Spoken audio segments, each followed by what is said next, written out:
Insulin is often framed as the hormone that controls blood sugar, but its influence goes much deeper, especially when it comes to weight gain. According to Dr. Jason Fung, insulin acts as a fat storage hormone.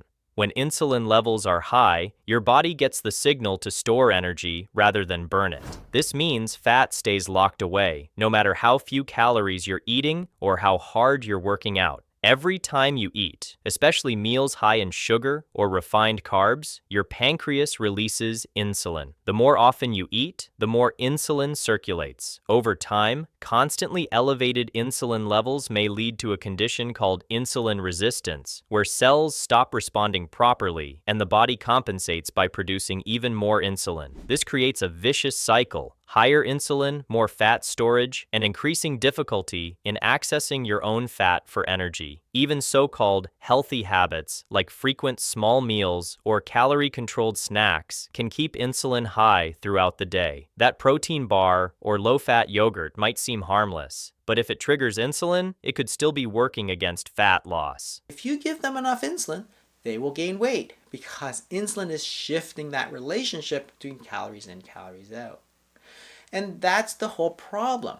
If you simply look at the calories, you're not going to understand the problem. It's the relationship between those calories, or it's the way that the body is partitioning those calories, that is the problem. Dr. Fung highlights that many people struggling with weight aren't necessarily overeating. They're simply not giving their bodies the chance to lower insulin. Without that hormonal switch turning off, the body remains stuck in storage mode. So instead of obsessing over portion sizes or burning more calories, a better approach might involve reducing how often insulin is triggered. But how exactly can we do that? The answer may lie in a practice that's as old as human history and now backed by science: fasting. Fasting isn't a new trend. It's an ancient practice woven into religious, cultural, and survival patterns for thousands of years. But today, it's gaining scientific attention for a different reason: its potential impact on insulin and fat loss. Dr. Jason Fung proposes that fasting may be one of the most effective tools for lowering insulin levels,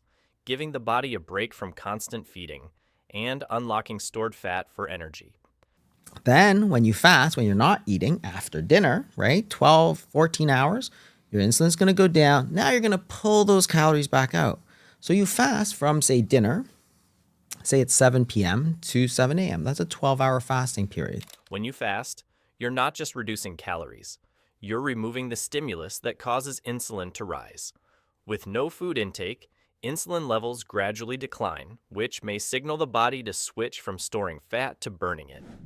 In contrast to calorie restriction diets that still involve frequent eating and insulin spikes, fasting allows for long, uninterrupted periods of low insulin, something that may help break through weight loss resistance.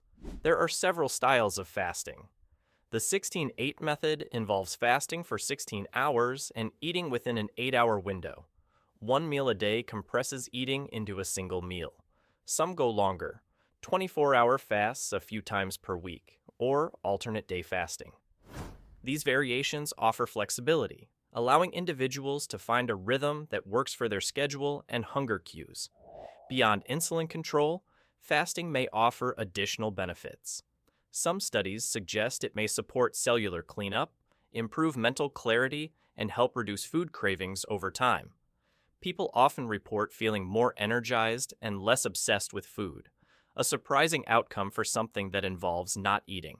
Remember that your body has the ability to store calories. It stores calories, which is a form of food energy in the form of glucose, right? You can store glycogen, which is chains of glucose, and you can store body fat.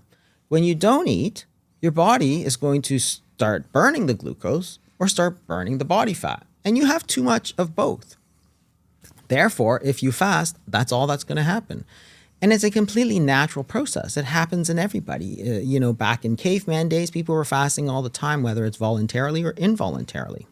When you stop eating, a fascinating chain of events begins inside your body, one that goes far beyond simply not having food. In the first few hours, your body uses glucose stored in the liver as its main energy source. This stored glucose, called glycogen, usually lasts 12 to 24 hours depending on activity level. During this time, insulin levels start to drop steadily, paving the way for fat burning to begin. After glycogen stores deplete, the body transitions into a state known as lipolysis, breaking down fat into free fatty acids and ketones to be used for energy. This is when many people begin to notice a shift in how they feel. Energy may stabilize, hunger may fade, and mental clarity may improve. Growth hormone levels may also increase during fasting periods, supporting fat loss while potentially preserving muscle mass, a point that challenges the widespread fear that fasting automatically leads to muscle breakdown. One of the biggest misconceptions about fasting is that it starves the body or slows metabolism. Yet some studies suggest that short-term fasting may actually increase metabolic rate temporarily, not decrease it. This is likely the body's evolutionary response to maintain alertness and energy during times of food scarcity. What makes fasting sustainable for many is its simplicity. There's no need to prepare special meals, count macros, or weigh portions.